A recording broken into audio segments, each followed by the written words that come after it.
Who are you? What's your name? My name is Jason Bourne. While Bob was still alive, he and I talked about doing a new version of the Bourne Identity, which he had been willing to do so long as we really had some serious controls as to how the movie would be done, because we'd been approached over the years by a variety of people, and some of the early productions really did not please him. And he said, I'd rather not have a movie unless it's a good movie, and we don't need the money, which was true. So we were trying very hard to get the Bourne Identity made, and as it turned out, we were very successful. I called several agents in Los Angeles, and they said, in essence, forget it. It's been a mini-series with Richard Chamberlain in 1988. It's used up. And I really didn't want to give up. So I called my then attorney in Los Angeles, Paul Sandberg, and I said, Paul, I really think we can make a movie out of this book. I think it could be a really successful, great movie. A mutual friend of mine and Doug Lyman's introduced me to Doug, who was very interested in the Bourne Identity book. This friend had heard that I was working with Ludlum and said, you know, I understand that you're working with these people. My friend Doug, who had just done Swingers at that point, nothing else, is really a fan of this book and would love to do an adaptation. You know, it's one of those weird things where I was at an airport going to fly visit my grandmother, and I was just trying to pick up a book to read on the airplane, and you know, just sort of looking at all the bumpy cover novels, and none of them were really sounding that great. And I saw Bourne Identity, and I was like, oh, I remember loving this in high school. And I said, well, maybe I'll just reread that one. And I reread it and loved it, and thought this is a really great story, and really just smart and character-driven. But you know, this would be a great movie. But you know, the next year, I made Swingers, and all of a sudden, you know, I'm being, you know, given the tour of Hollywood, and everybody's saying you can do anything you want. You know, what movie do you want to go make? And I said, you know, all right, I want to make the Bourne Identity. Doug was so keen on this. I spoke to Henry about the possibility. Henry spoke to Ludlum, and one thing led to another, and we decided it would be worth it. And eventually, you know, they agreed to arrange a meeting with Ludlum. So I spent the weekend with him. He invited me to stay with him, you know, his family, and you know, he called me Hollywood. Like, that was the nickname he gave me. And all weekend long, he was like, hey, Hollywood, do you want breakfast, Hollywood? Do you want lunch, Hollywood? Let's talk about the book, Hollywood. And you know, it was a really special relationship. Doug also had a special passion about why he was interested and wanted to make this movie. And part of his passion, I think, was driven by the fact that Doug Lyman's father, Arthur Lyman, was the special prosecutor for Iran-Contra. And for Doug, this was a battle that his father, I think, had taken on, and that Doug felt that he had an obligation to continue on screen, in which it was the uncontrolled agency that the CIA had become and the tool of the presidency that it obviously had become, is that Doug wanted to acknowledge that, and Doug wanted to put a really bright light on that. And so we were able, fortunately, to strike a deal with Universal Studios that allowed Ludlum the right amount of creative input, and I think it really benefited from having the input from the man who created the character on the page, even though a film is a very different thing than a book. There's something of the spirit of the Jason Bourne character from the books that survives on the movie screen. And oftentimes, I think for other books being adapted, that's not the case.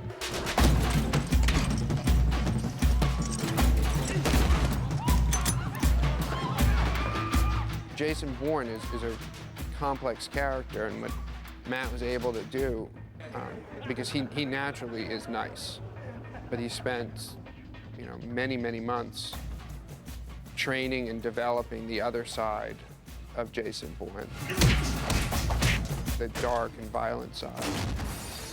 And Matt, you know, that was a real commitment on Matt's part to do that. I mean, that's, you know, just to physically bring out the dark side of Jason Bourne.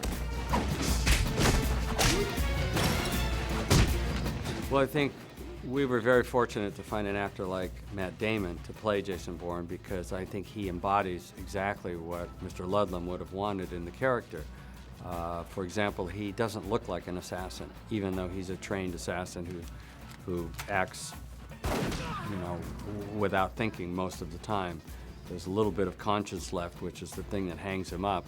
But the fact that this character is contemporary and he is able to fit into the world without looking like an assassin is, I think, what makes it work. And that's the kind of character that Ludlum painted, and I'm sure wanted a character that could move in the world and be invisible. And that's who Matt Damon is, and that's who Jason Bourne is. Matt has a wonderful, charming, affable, all-American quality to him. And to watch him turn into Jason Bourne, because you'll be on the set with him and he's that big, smiling, laughing, cheerful, friendly guy, and then he snaps into Bourne, and it's fascinating to watch. The minute I saw the first few minutes of the film, I knew that he was absolutely right. One of the reasons why he was right was that Damon said to the producers, I want to play a real character who has a story arc, who evolves, and so the Bourne Identity was not just about plot. It was exactly what Bob would have wanted. It was about character. It was about the character of Jason Bourne. And it came from the writing, and then the directing, and then the acting, and it was a whole package. I think Doug really delivered. He lived up to the promise that we had entertained for him at the beginning of the project. He had a great visual style that brought with it, I thought, a great degree of immediacy. It was breaking convention, especially in this old, tired genre of spy film. I also think that the storylines, as developed for the screen by Tony Gilroy, are intelligent, and they don't pander or talk down to or condescend to the audience. If you go to the cops, I gotta run. You don't tell them what happened. I don't know what happened. I don't know who this guy was. I don't know about that picture. I don't know who I am. Why did it work? Well, there were a few things. I think it's a good story. That just, you know, for starters, it's kind of every guy's fantasy in a way. You know, you wake up and you have amnesia, and it turns out that you're kind of the biggest ass kicker in the world. You know, so I think there was kind of that part of it that was fun for people that Ludlum had set up in his book.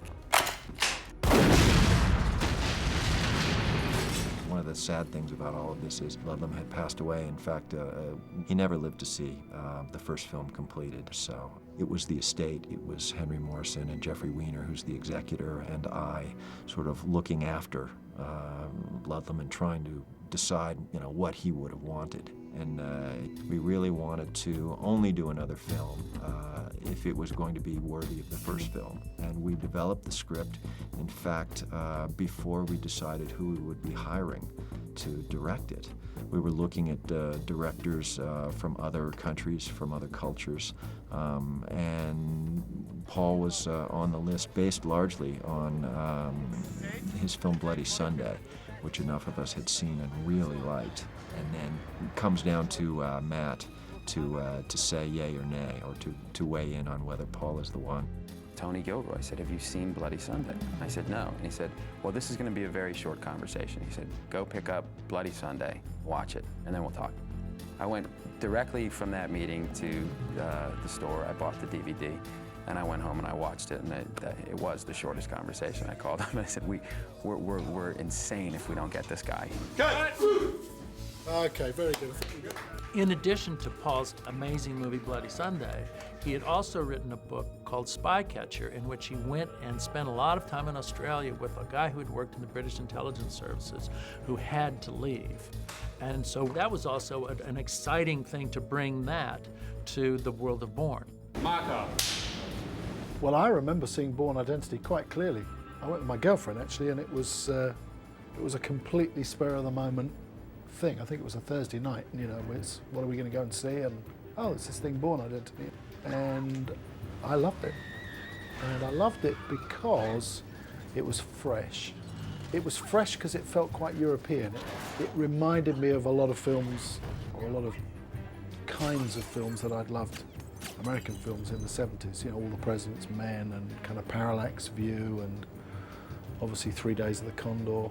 And in a way, the mixture of the two, the European locations, the kind of European sensibility and the kind of retro American subject matter came together in a really fresh way. And it was a great ride, you know. So when they said, did I want to do the second one, that was quite an easy decision. Kim, Box 3. I want to identify his method of travel. Stay on the local cops. We need a vehicle, a parking ticket, something. Langley's offered to upload any satellite imaging we need, so let's find a target for them. Bourne himself is a fascinating character, but then he's got to be surrounded by characters who are equally interesting, layered, and have a lot of dimension to them. So Joan Allen, the character that she plays, Pamela Landy, who is essentially a spy hunter. Her job is to ferret out people who are doing evil within the CIA, and her first job is to hunt Bourne down. And you watch her in those scenes in Bourne Supremacy, and you see as she is marshaling every force and tool that they have in order to bring this guy to the ground.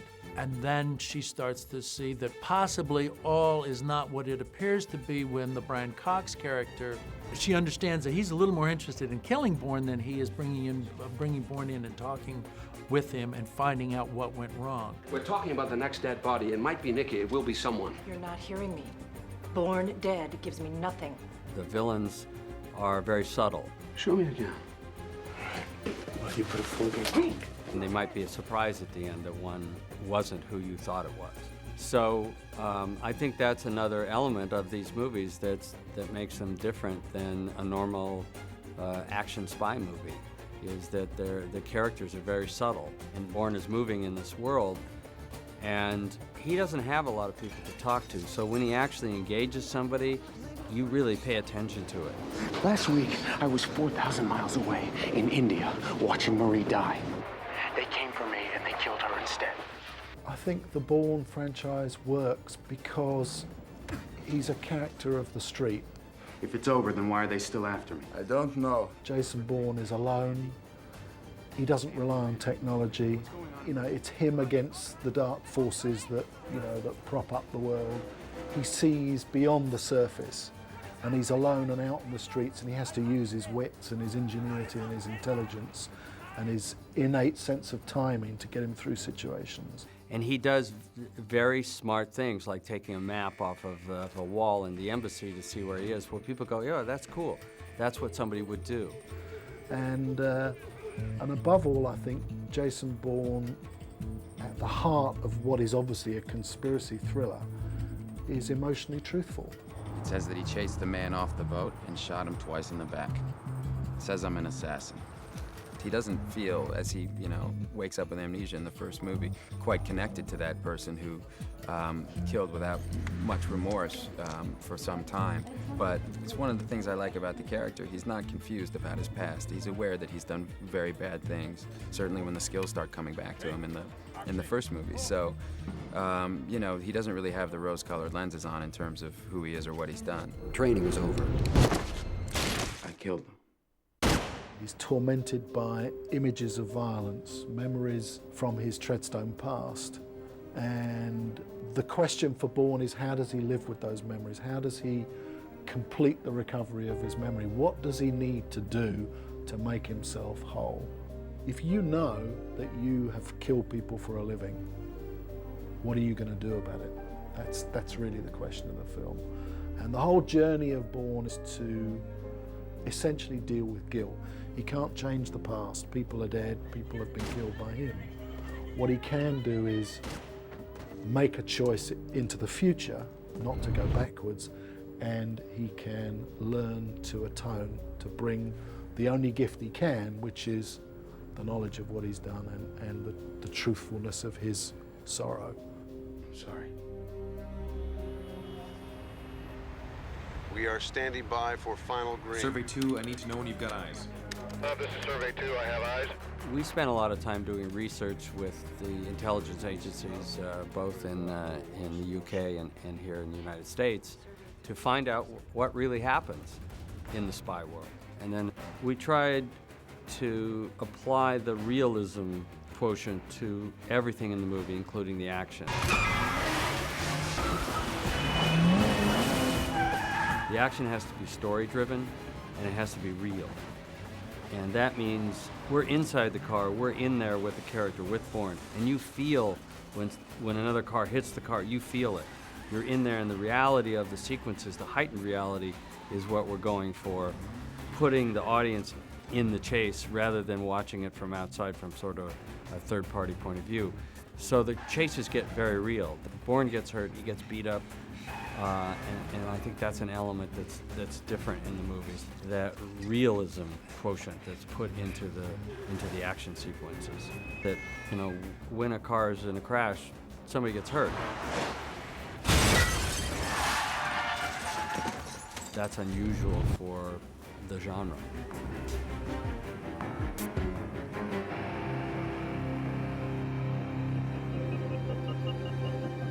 Another element of the Ludlum novels that I always appreciated, and I think that we've taken and carried over into the movies, were his locations. His books were almost like a travelogue that he would, and I understand that he did a lot of the research himself. He would go from place to place and take pictures and really do the research.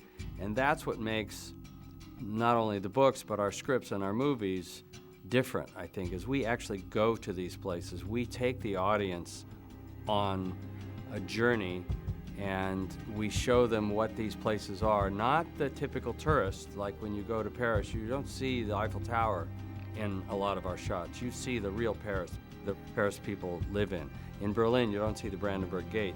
You see Berlin as it really is. So it's a bit of a travelogue, but it's a realistic travelogue. It's not a highly stylized travelogue. We go for realism.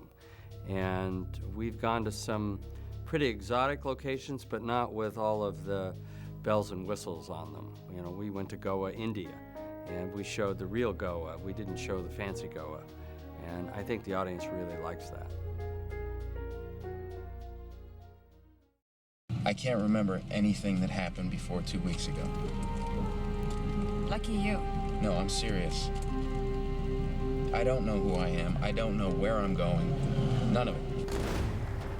The first one, it was once you had him come out of the ocean and you began to discover with him all the things that he learned about who he had been and what he had done. The audience was right there with you, and we were very careful that the audience never got ahead of the character. So it was just as a storytelling device, it was great.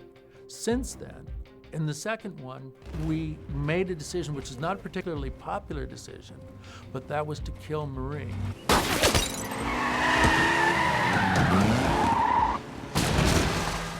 And once we had killed her, then we could have a revenge engine for the piece.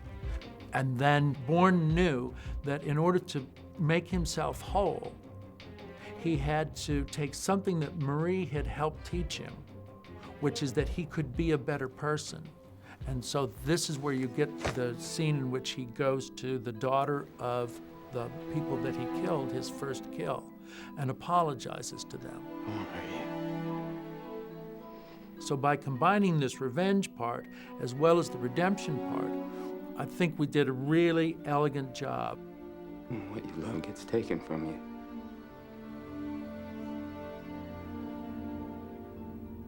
You want to know the truth.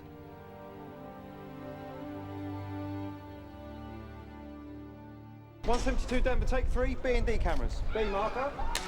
3, 2, 1, go! The starting point in the third one for Bourne's journey is that the movie begins immediately after Bourne's supremacy ended. And so he's wounded, he's kind of exhausted, spiritually and physically, and he's sort of recharging himself. And then it's taking a look at how is he going to complete the cycle? How is he going to rid himself of some of the demons that have possessed him throughout all of the books and the movies? Wait, stop. Who is that? Pause. I saw him in London. That's who they're sending? Bourne is quite a subversive character. He does the unexpected. He's about our sins, not theirs.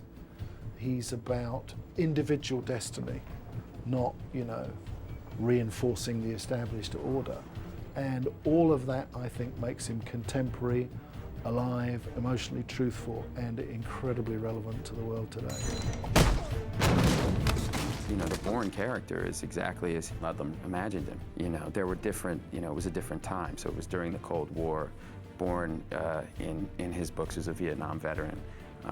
And in the movies, you know, it's alluded to that he was doing a lot of work for this kind of rogue program in the CIA, and so you get the sense that he's had quite a bit of experience, as you do in the book.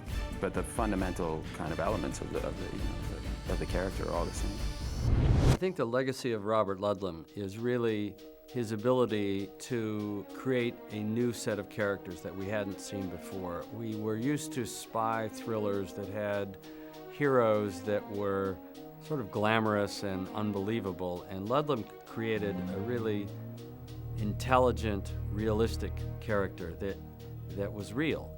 And those are the characters that are really celebrate his legacy, and that he really changed the whole tenor of spy novels and spy thrillers, and certainly spy movies. And that's what he has left us with. Get some rest, man. You get tired.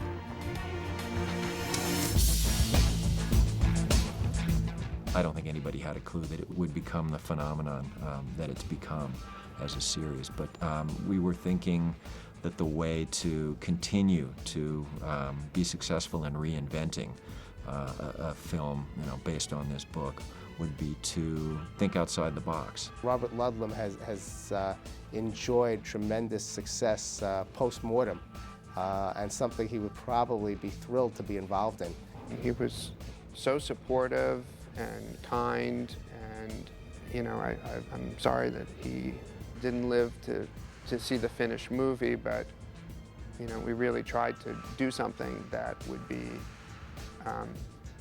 fitting, you know, tribute to his work. How could I forget about you? You're the only person I know. I think he was always bemused by the fact that Bourne had struck such a chord, that people responded to the character and the situation. But I don't think he ever said to me that this is my favorite book, or Jason Bourne is my favorite character. I think he really liked everything he had done because it was a reflection of himself, of his personality.